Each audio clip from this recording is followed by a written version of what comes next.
Well, enough about the winners. Let's talk about the runners-up. Peter Wright and Gary Anderson reaching the finals as a pair for the fourth time before that quite heavy defeat 10-2 in the final to Wales. What do you think both players can take away from this run at the weekend in Germany? Well, first of all, just looking at the stats, and I've got a few shout-outs on the show this week. Another one on Twitter for @TheRedBit180, who said that going into the final, Peter Wright was averaging 85.34, Gary Anderson 91.16. And I think for Peter Wright, you could clearly see that he's still not at 100%. And I was chatting with my nan the other day. She's a big Peter Wright fan. She watches the darts on TV. She doesn't go as far as to go on Twitter looking for stats or anything like that. But I was saying to her that Peter was averaging in the mid-80s for most of the tournament, and there was a time where he'd consistently have at least 10 points on that average. So he's clearly dropped a gear or two from where he was, but you could see that he's still fighting. And this tournament in particular, partnering up with Gary Anderson again, first time in 4 years, that meant a lot to him. And he said as much after the final. One of the first things he said was that it was amazing to play with Gary Anderson again. And the final, it was a step too far for them. We've just spoke about the Welsh team who were ruthless, particularly Johnny Clayton, 6 out of 7 on the doubles, a 103 average for him in that final. And 10-2, it's a very one-sided scoreline. Wales were deserved winners. There were a few chances in there that the Wales handed out to them. It could have been a different story. You look back to and these are the chances Scotland had. A 147, missed the double 18, a 158, missed the double 19. Tough finishes. They're not going to go every single time, but those were the scraps that Scotland had to feed off in that final. And very rarely, I think maybe once or twice, they were coming back in a leg where they had 2 shots, 3 shots at a double, a single to double combination. It was very tough going for them. But I think if you're Scotland, you've got to put that final to one side, hold your hands up and say that the better team won. But what they can take away from the weekend is what they did for the rest of the tournament, some key moments when they did produce. And in particular, I think for Peter Wright as well, because the game against Germany, the semi-final, Germany, they missed a bunch of darts to go 6-all.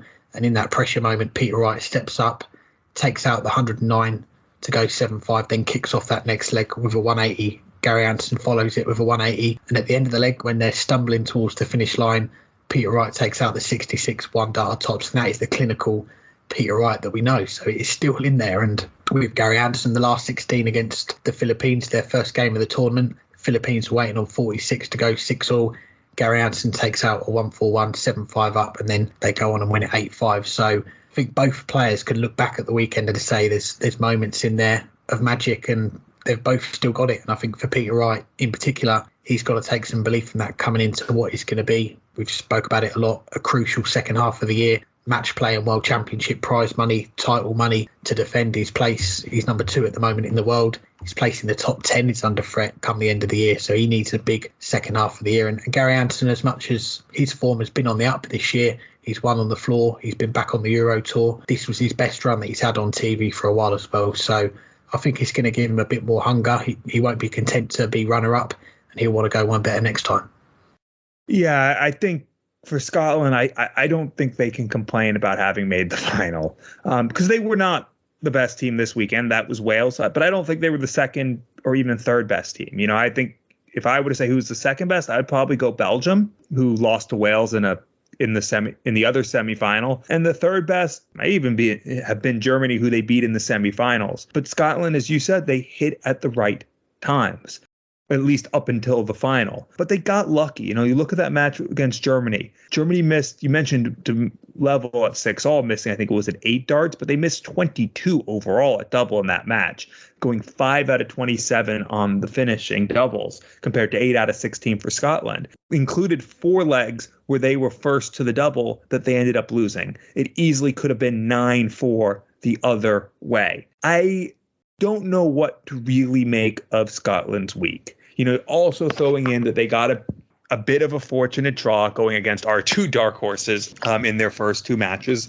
avoiding having to play Germany until later, avoiding Belgium, avoiding Australia, Sweden, and a few of the other teams that I think would have been more of a challenge to have had to face in your first match. Not that Philippines weren't a tough first match. Obviously it was. That was a close match most of the way. But they got a bit fortunate with the draw, and they never ended up averaging over 90 until the final. And yes, they did just manage to top 90 in the final, but that's a bad 90. That's a 90 where you're never really in it. You're not missing darts at double because you're not getting darts at double. You're clearly the second best team, and you're in essence scoring at 90.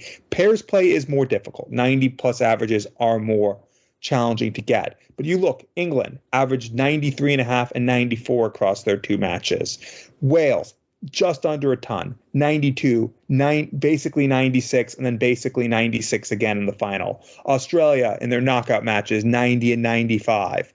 Those are the averages that the better team should be getting, and Scotland just wasn't. They hit when they needed to, and that win over Germany, yes, it was ugly at times, in terms of the quality of play and getting a bit lucky, but they did manage to win it.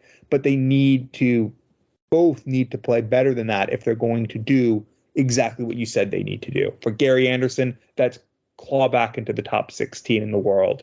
For Peter Wright, it's defend not just to remain number 2 in the world, but to remain in the top 10. He's defending world match play money in a month's time. He's defending world championship money in at the end of the year. Peter Wright is playing better right now than he was for most of the year. Gary Anderson, it's been a mini renaissance, but I don't think this run to the final is going to give them any confidence that they still can win titles. I think that's going to have to come from their other events and other achievements this year. Great job reaching the final, but I just wasn't that impressed with Team Scotland, and I don't think they were that impressed with their performances overall. So hopefully they don't take anything negative from it. A final is still £40,000 and a nice trophy, but overall, I don't think there's much positive to take from it. On the other hand,